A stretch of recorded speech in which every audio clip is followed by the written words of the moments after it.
Hello, Monetization Nation. Welcome back to another episode with Erik Qualman. In the last episode, we discussed Erik's book, Socialnomics, leveraging voice to text, and much more. In today's episode, we're going to discuss another one of Erik's books called The Focus Project, and how we can better focus on the most important things. Let's talk about your book, The Focus Project.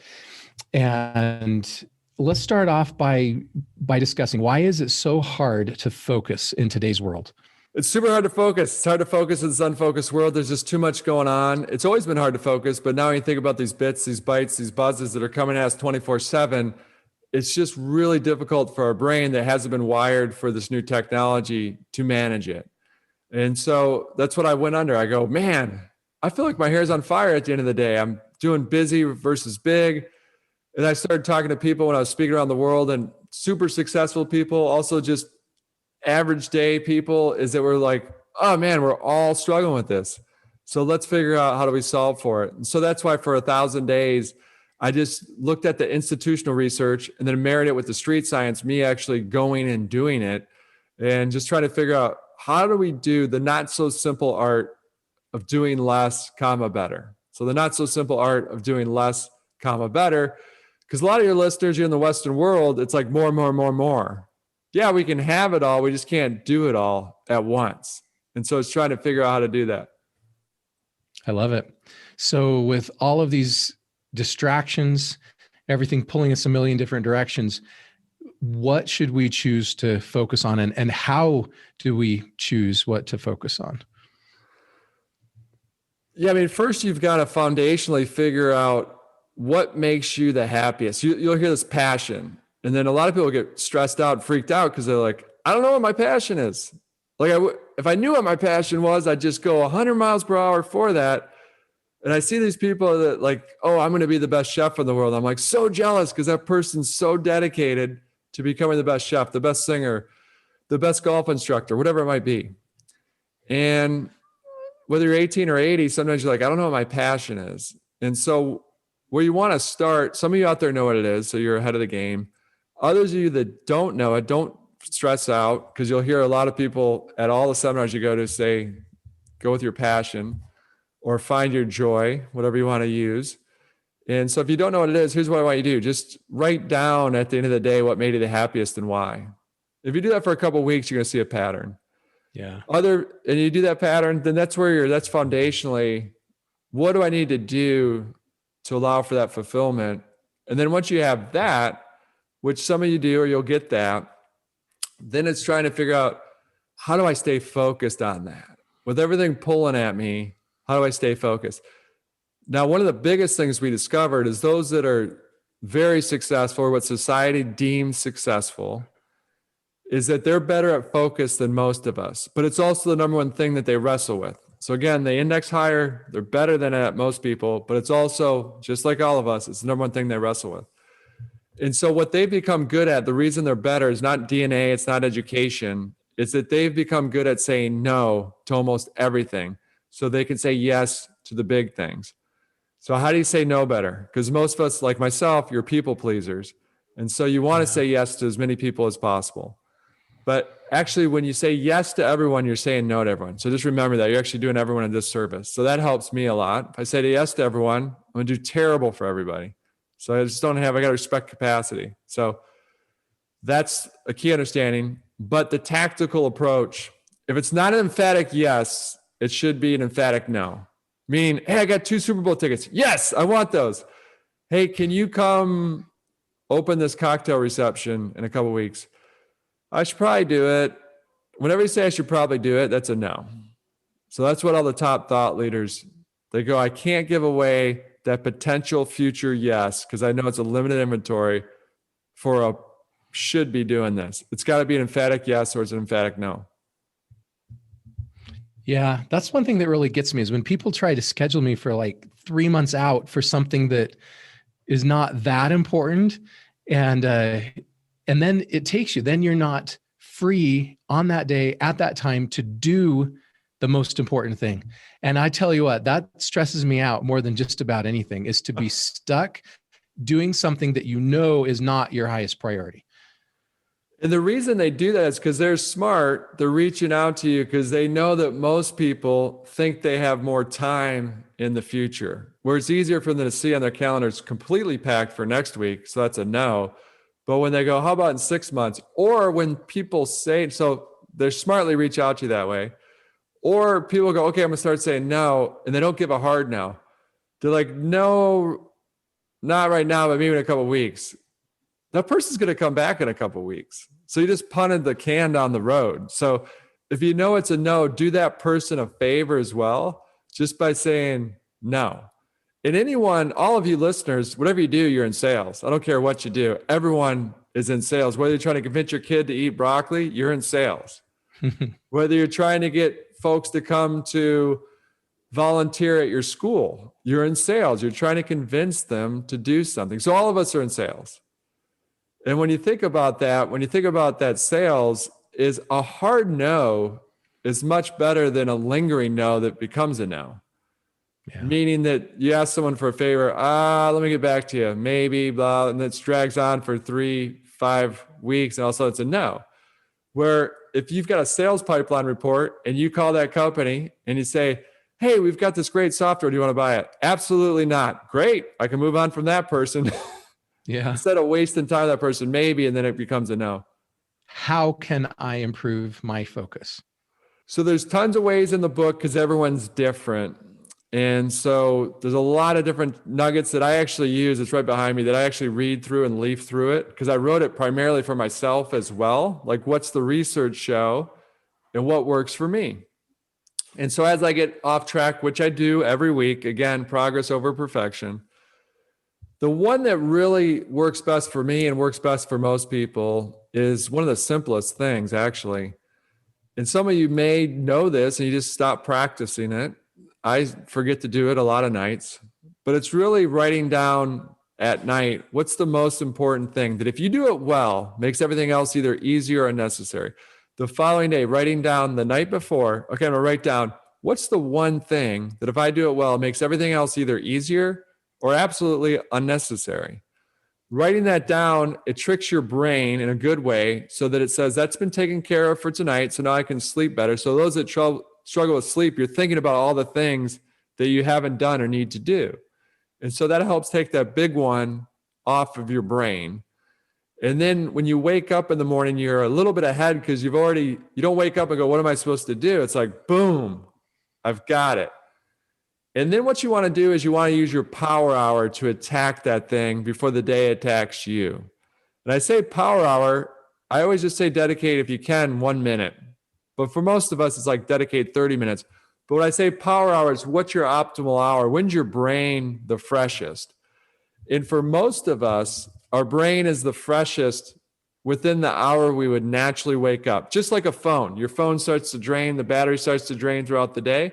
For most of us, we're at our optimal, that hour in which we normally would wake up. And so this will be fun. We can do it together here. So if you're Saturday morning and the kids aren't getting up, no alarm clock set, no meetings. So I know it's a fantasy, but just think there's nothing going on Saturday. What time would you normally just wake up? I didn't set my alarm. So I set my alarm for 5:30. Oh, if you didn't set it, yeah. Yeah. If I didn't set my alarm and I could sleep in and I didn't have any responsibilities, I'd probably get up at 8 or 9. 8 or 9. Very happy. Yeah.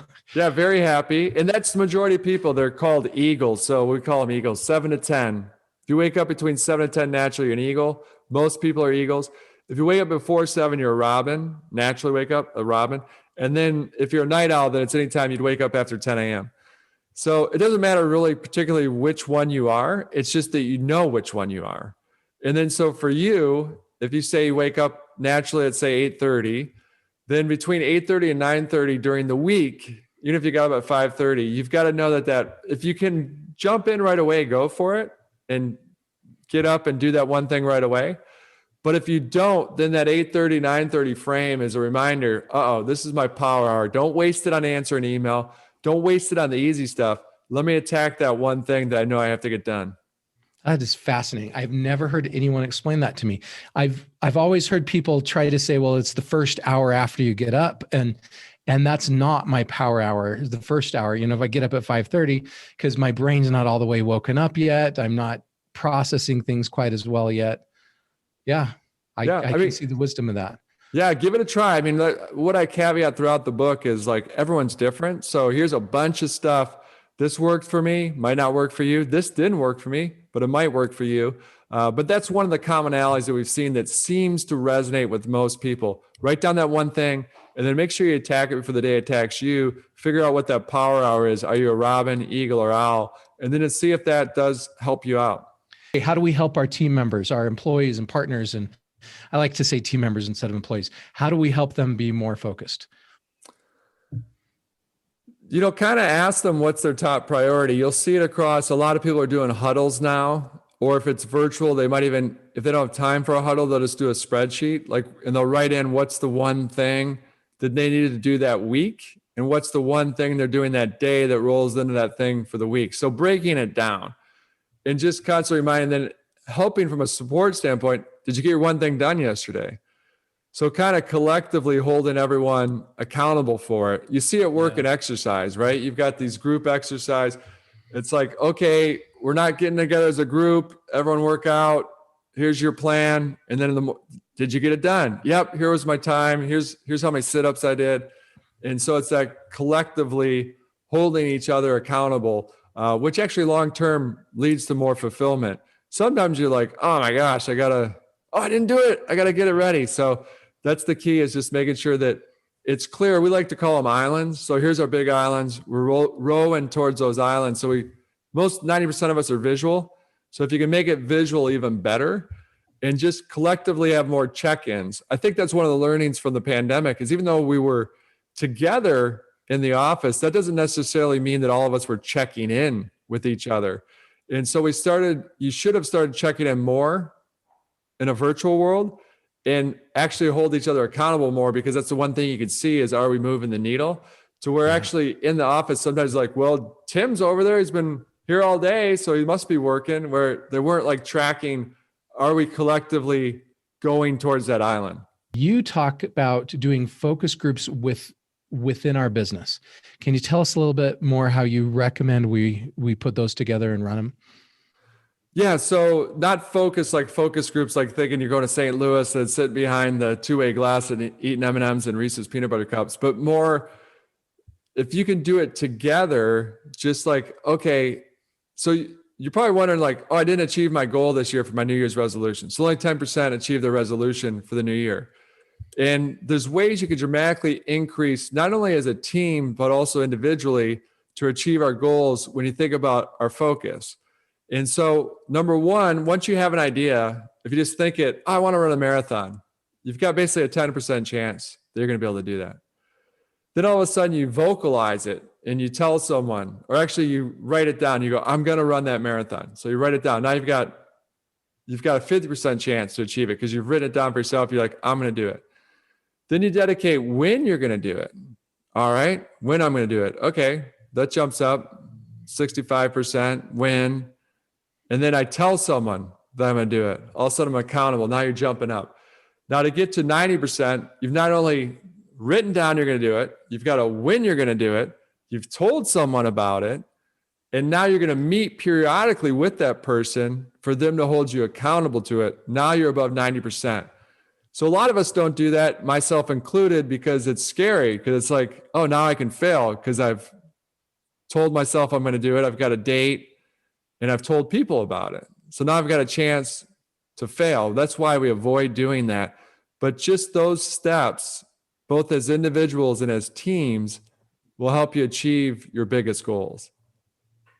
Yeah, I love it. Really important. I'm in the middle of one of those now, and I've added accountability partners to it. And one more step that kind of helps as well is gamification, where you say, I'm going to make a donation to this charity of this college sports program that's my arch nemesis for every day that I miss these goals. And that's great. I've had to owe a couple of those days recently. All right. So we all do our to-do lists, and you've just explained to us how we can achieve the things on that to-do list, but how do we prioritize that to-do list so that we can focus on the most important things? Like you gave the Warren Buffett story and he took the list of 20 and narrowed it down to 3. How do we pick those 3 things?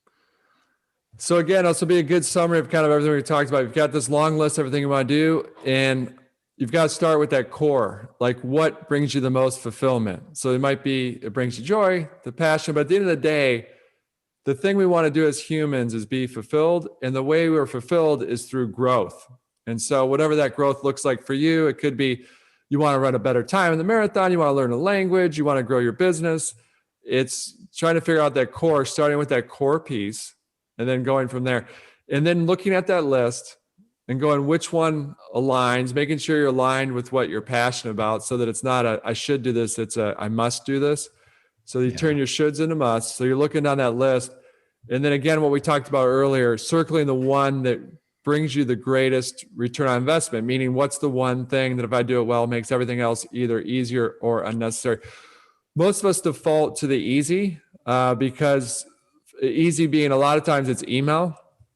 So we can see we have 80 email, and I'm going to get that down to 0. It gives you a quick dopamine hit, makes you feel better because you took that from 80 to 0. So you avoid those things, the big ones that we know that we need to do to get to those big results.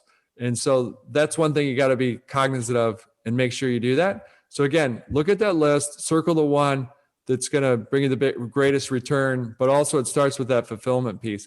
Now, once you start practicing this, so once you're in the day and the day starts to attack you, you've got to remain present from a standpoint of periodically throughout the day. And if it helps, you can put alerts in your watch or on your phone and just pause and ask yourself, what am I doing and why am I doing it?